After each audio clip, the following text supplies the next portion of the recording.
Greetings, welcome back to Black Bear News, where we are discussing abrupt climate change, which is basically the idea that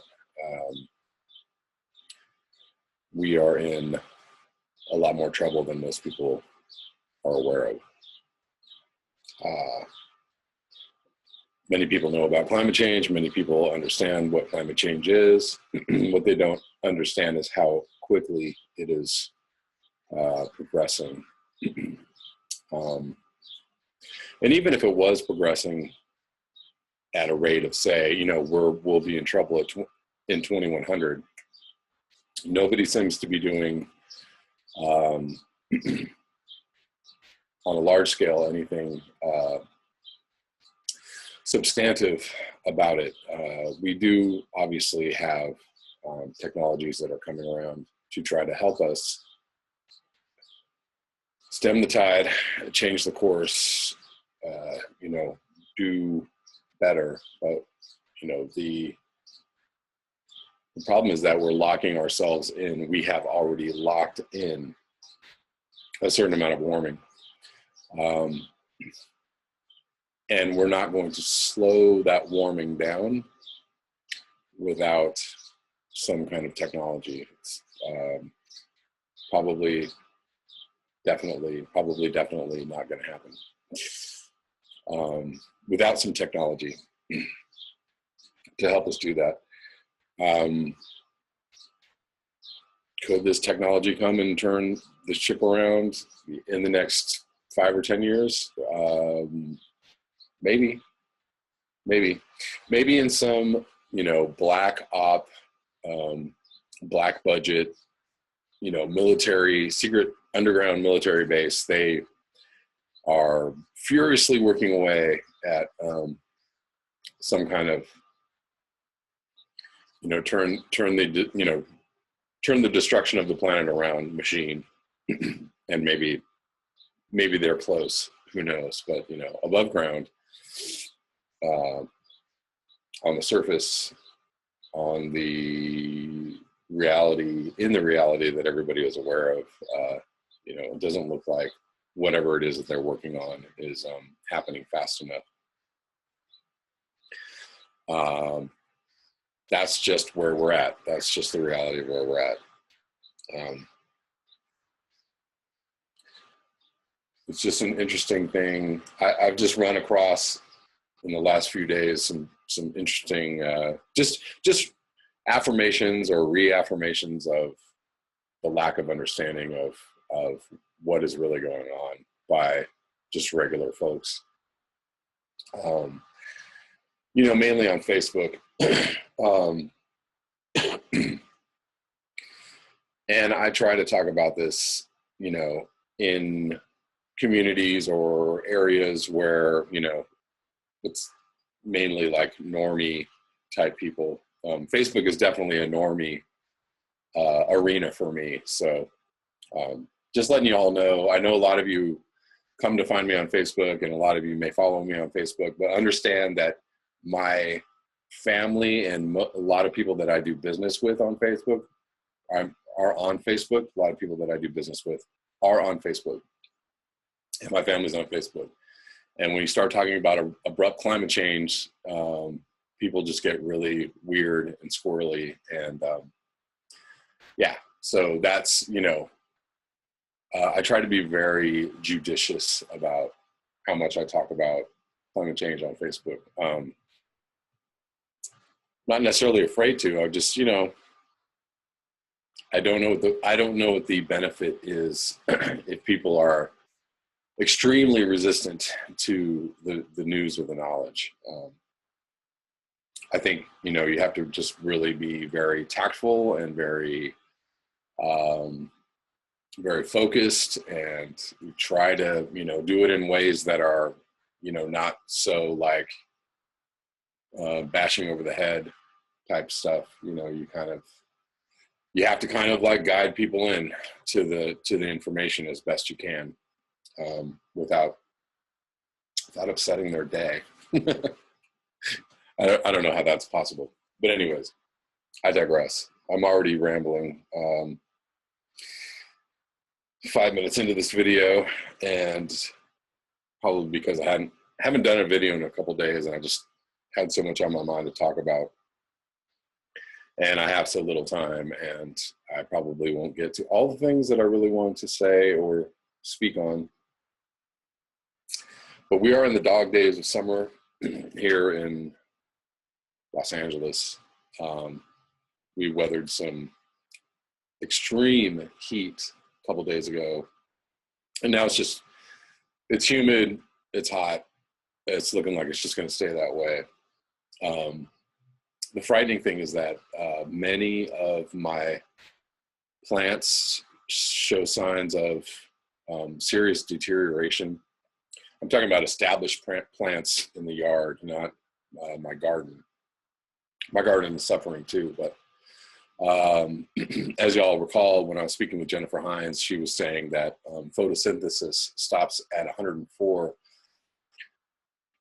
degrees, which isn't that hot, but for a sustained amount of time, that's when we start getting in serious danger zone. Yeah, so a lot of my plants, a lot of the established plants are showing signs of stress. I have a small avocado tree growing, and the top is entirely just burnt. It just looks like somebody put a flame torch up to the plant and burnt the leaves off. But that was the sun that did that. I know some of y'all are seeing the same signs of problems, big problems where you're at. So, just cross our fingers that we have another another summer of, semi-normalcy, I guess. I'm going to read a couple comments. Oh, and another thing I just wanted to touch on too is I was having a discussion with my daughter about, I have a thermometer out here outside of my house, and the temperature was, I don't know, in the 90s or something. We were talking about what's hot, 100, 110. It goes up to 120. She's like, what if it gets up to 120? Is that when everybody throws up? And I was like, yeah, basically. So in the next day or two, we got up to like 110. We were very close to throwing up temperature. But until that happens, try to enjoy yourself. Enjoy your life as much as possible until we get into scary times. And also be ready to have conversations, I guess, with people as much as you can. I'm always riding the fence. I'm like, do I want to talk about this? Do I want to open up the can of worms with people? And at the same time, I feel like I absolutely have a duty to let people know, like, okay, this is this is serious. This is what's happening, and I need to tell you what's going on, so that you're not just like running around going like, oh, this is just weird, just a weird day. Huh. Let me just keep on thinking that tomorrow will look like yesterday, thinking that next year will look like last year. I assure you it will not, and that great changes will be upon us, and that we will have to make adjustments, whether we want to or not. Whether we come to this realization on our own, or whether it is thrust into our face in a very rude way, we will come to realize. This comment is from MeGain921, and this was in response to my little mini patriotism rant. Patriotism is divisive and loved by those who control us, so that we have a belief that only we in our country are the superior ones. The U.S., with its endless breastbeating about being the best of everything, which by its behavior makes a nonsense of the claims, is now epitomized by the dolt who was elected to lead the country. He speaks the language of the patriot. There are dozens of wise statements and articles on the subject. Try this one for size.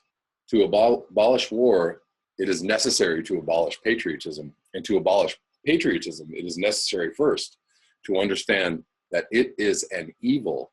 Tell people that patriotism is bad, and most will reply, yes, bad patriotism is bad, but mine is good patriotism. That's by Leo Tolstoy.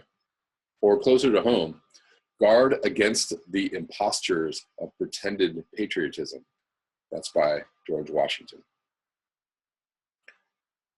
Indeed, we all might say that our patriotism is the right kind of patriotism. I say it's rooting for a team that doesn't actually care about you. It only cares that you're loyal to the team. Really, honestly, if we just break it on down. And if we are truly brothers and sisters on this earth, and concerned with the welfare of all, then patriotism has no place in our consciousness. This is from Void. Void is in Yang. Y'all know who Void is. Yesterday said Flight Radar 20, or maybe it was today, Flight Radar 24, a popular website and app that's been tracking air traffic around the world since 2007, recently reported its busiest day in air travel ever. Likely the busiest the globe has ever seen. The group tallied 202,157 flights last Friday, including commercial jets, cargo flights, and personal planes. That's the equivalent of 140 planes in the air every minute. This is unabashedly terrible news for the climate, and also a mark likely to be broken as the world continues to take to the increasingly crowded skies. Data from Flight Radar 24 shows weekdays, which tend to be busier than weekends, in June saw total traffic in the low 190,000 range. Through the first 3 weeks of the month, with Fridays generally being the busiest day. The last week in June was busier than other weeks, with June 29th capping a frenetic week. A record-setting 4.1 billion passengers took off in 2017, according to the International Civil Aviation Organization. In 1950, there were only a few million travelers in comparison. Year after year, travelers have increased with only a few bumps here and there due to pesky things like the financial meltdown of 2009. People are also flying further than ever before. In 2017, flyers traveled an estimated 7.7 trillion kilometers, or 4.8 trillion miles. That's the equivalent of 10 million trips to the moon, and also a shit ton of frequent flyer miles. Truly frightening. Thank you, Void, for that comment. Just an update on where we're at, because we are going faster. Industrial civilization is going faster, is increasing. Air emissions are increasing. Air travel is increasing. Car sales are increasing. Burning of fossil fuels is increasing. CO2 in the air is increasing. It's all increasing. To go back to what I was speaking of in the beginning of the video, we don't show any signs of slowing, and no one knows where we are going, but the rowers keep on rowing.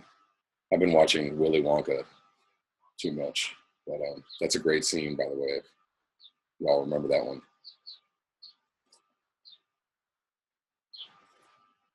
Stop, Daddy, I want to get off. Make it stop.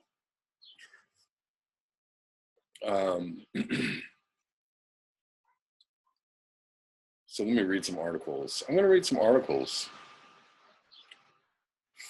14 minutes into this video. I'm going to just continue talking about the heat that is predominant in climate news. And I really, to the people that get on here and talk about global solar minimum, blah, blah, blah, and somebody jumped on in all caps talking about Global temperature has not increased according to scientists. I just don't. You're clearly not watching these videos. You're clearly not paying attention. So please just spare yourself the energy and don't comment. How about just listen? You're totally welcome to just sit here and listen to this video and take in information. This is from yesterday. This is from earther.com.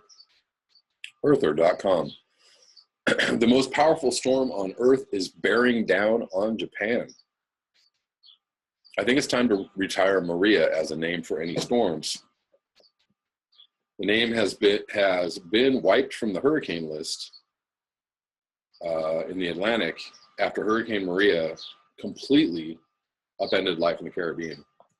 But it's still on the rolls in the Pacific, where Typhoon Maria is about to make life miserable. The storm has ping-ponged between being the equivalent of a Category 4 and Category 5 storm since late last week. Maria could clip Japan's Ryukyu Islands and Taiwan before slamming into China's central coast on Wednesday, dumping heavy rains along the way. That could be a huge issue in Japan, which is already reeling from historic flooding that's left at least 109 dead and 2 million ready to evacuate. As of Monday, Maria was spinning as a strong Category 4 storm about 300 miles from Okinawa, with sustained winds of nearly 143 miles per hour, according to the Joint Typhoon Warning Center. Gusts are even more potent, reaching an estimated 174 miles per hour. The current buzzsaw of a storm is a far cry from where it was on Thursday, when it was just a tropical storm with winds around 70 miles per hour. From Thursday to Friday, the storm exploded.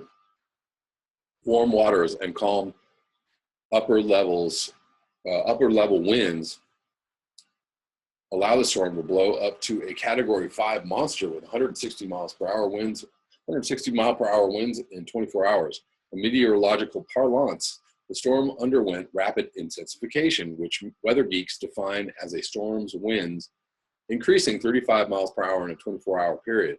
Maria more than met that criteria. The storm weakened a bit over the course of Friday and into Saturday before picking up steam again on Sunday and reaching Category 5 status for the second time in its lifespan. From here on out, the storm is likely to hold steady and then slowly decay as it approaches land and upper level winds becoming more inhospitable to the storm structure and rotation. But even as it weakens, Maria will remain dangerous. By tomorrow evening, it's forecast to reach the southern end of the Ryukyu, I don't know how to pronounce that. I'm hoping I'm close.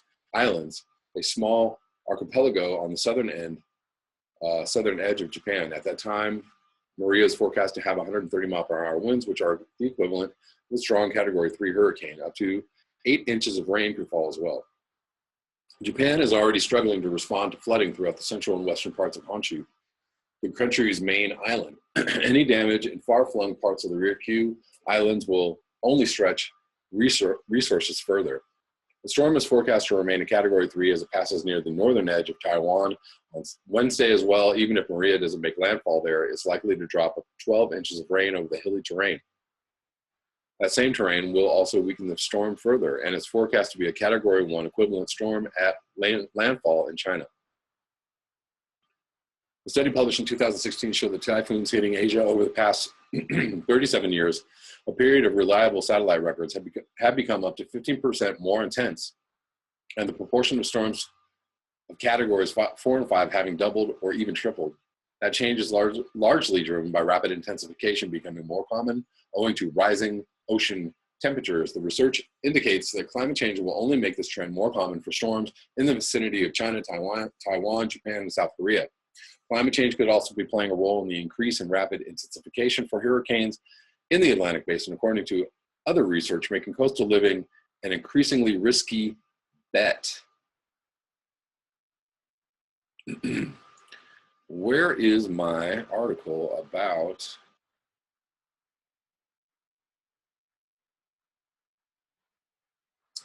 That's not it. I completely lost an article. Let me pause.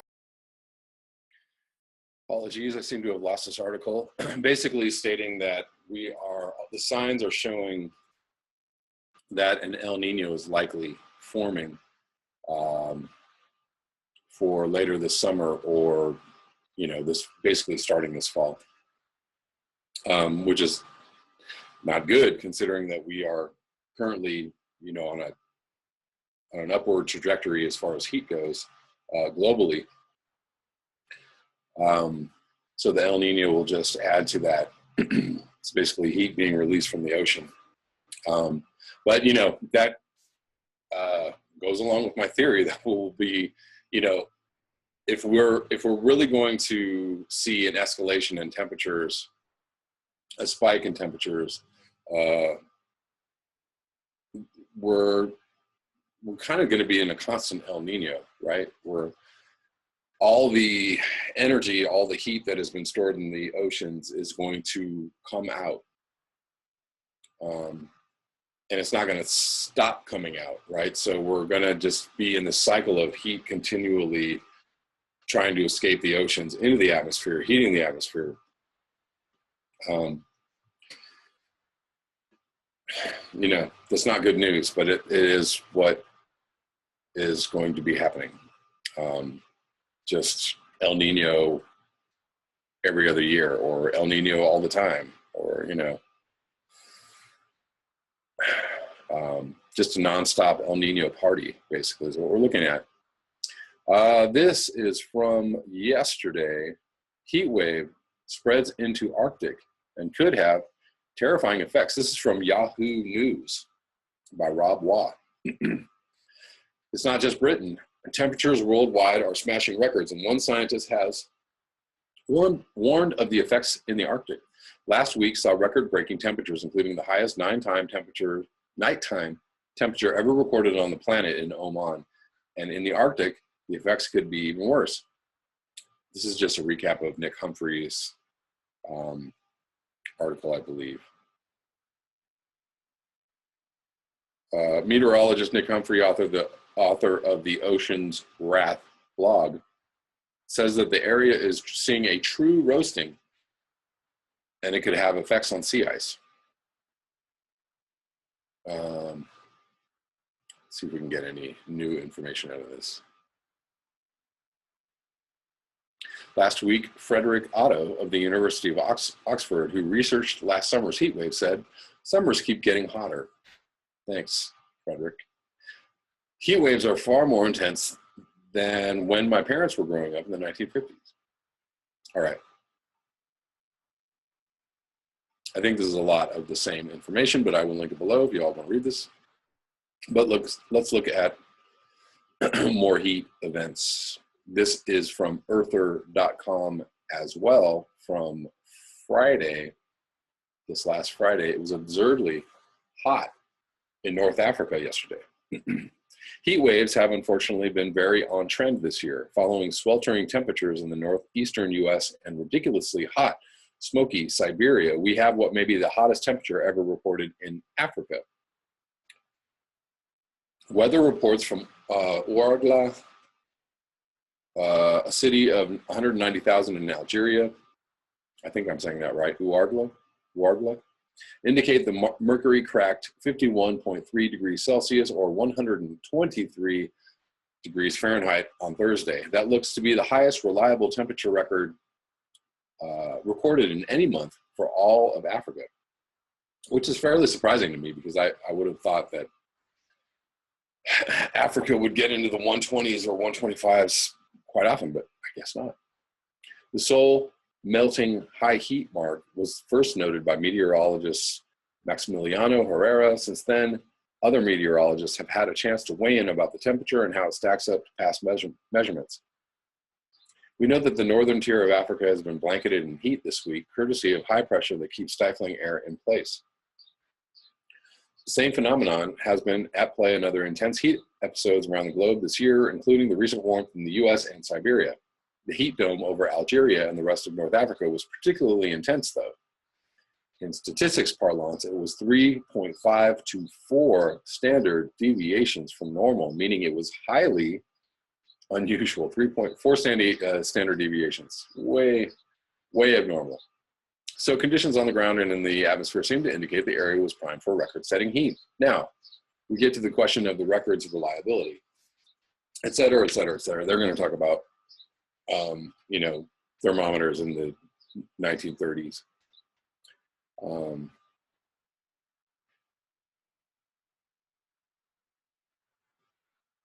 But we're talking about a trend here, not a, you know, not abnormalities. We're talking about, you know, 1 in 100 year, 1 in 500 year, 1 in 1,000 year abnormalities happening year after year after year, which is a much higher rate of occurrence, obviously. So, you know, you have to start changing the parameters of what's 1 every 100 year, or once every 200 years, or 500 years, or 1,000 years. Those measurements do not seem to stack up anymore. So, moving on. So I'm going to briefly I've been trying to kind of say something about this article, but this is from the Huffington Post, and the headline is, "In rare good news for coral, UN agency says Belize barrier reef no longer in danger." And you know, that's good news. They're saying that basically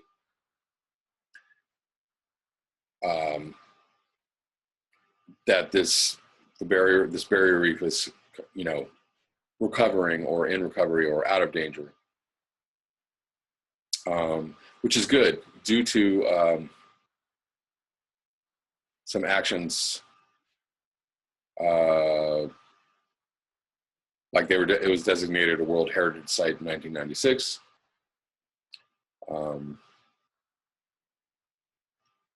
They also issued an indefinite moratorium on all oil exploration in the waters. That's awesome.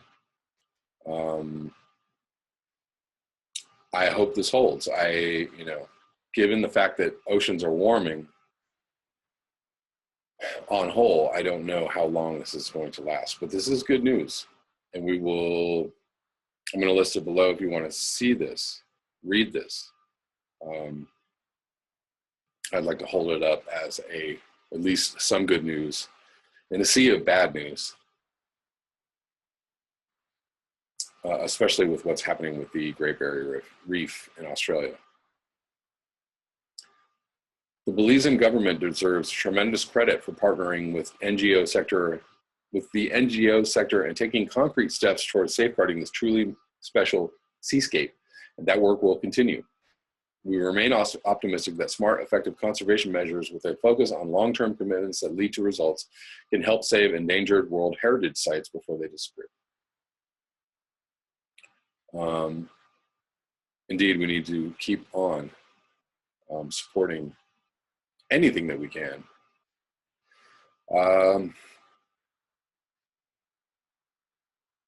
In these endeavors. So lastly, I think I'm going to finish up with this article from The Guardian.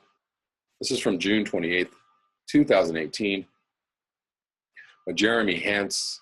The headline is, "Biodiversity is the infrastructure that supports all life." Tell us more. Oh, sorry. I think they're talking about the half-Earth model. All right, scratch that, reverse that. I just read something about this, so I'm going to just link this below, and I'm not going to read this article. I'm going to move on to something else to finish up this video with. Okay, lastly, I guess I'll just finish up with some not so good news.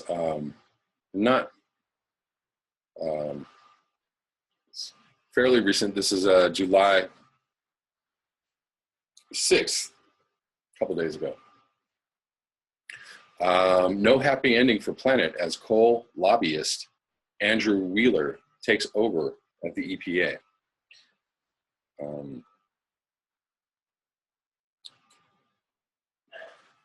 While the long overdue departure of ceaselessly corrupt EPA chief Scott Pruitt on Thursday was undoubtedly a small win for the public and the planet, environmentalists were quick to note that there's no happy ending to the story, as Pruitt is being replaced by former coal lobbyist Andrew Wheeler, who worked for years as an aide to fervent climate denier Senator Jim Inhofe.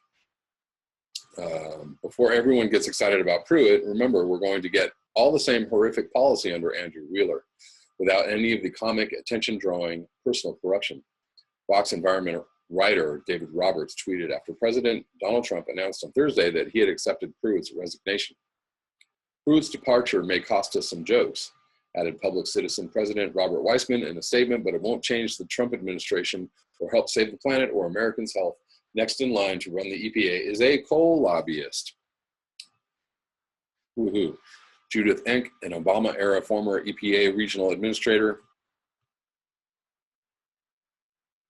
told Mother Jones in an interview ahead of Wheeler's confirmation as deputy EPA administrator in April that Wheeler serving as EPA chief would be comparable to having a tobacco lobbyist heading up the American Lung Association.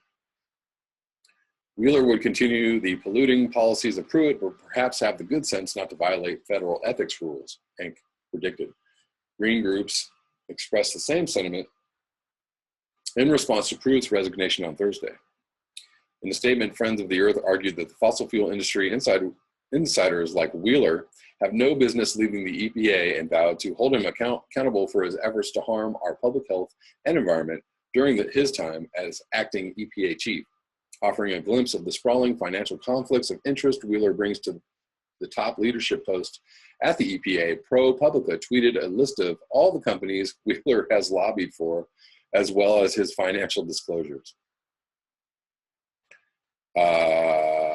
Lobbied for Nuclear Energy Institute, Energy Fuel Resources, et cetera, et cetera, et cetera.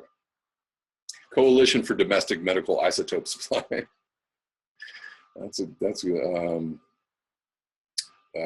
Underwriters Laboratories, Whirlpool Corporation, Sargento Foods.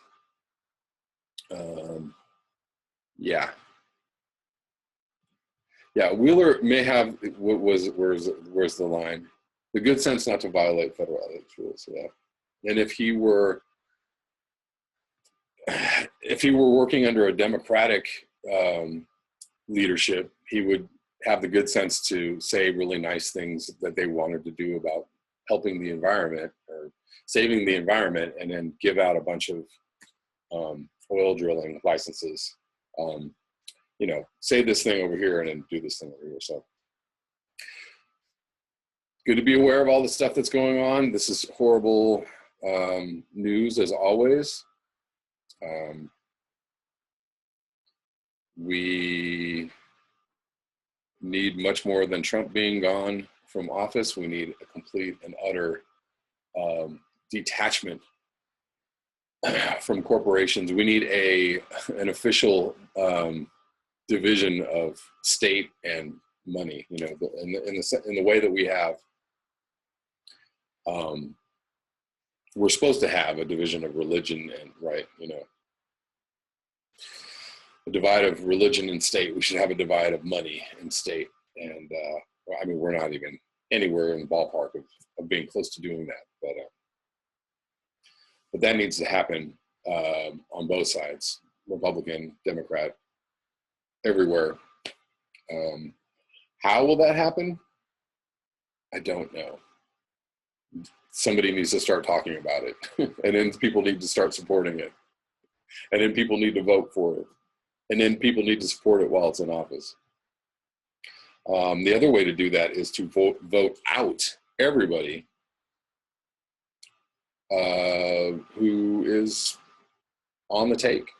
Anybody who is beholden to any corporations, PACs, you know, big name donors, anybody, vote them out.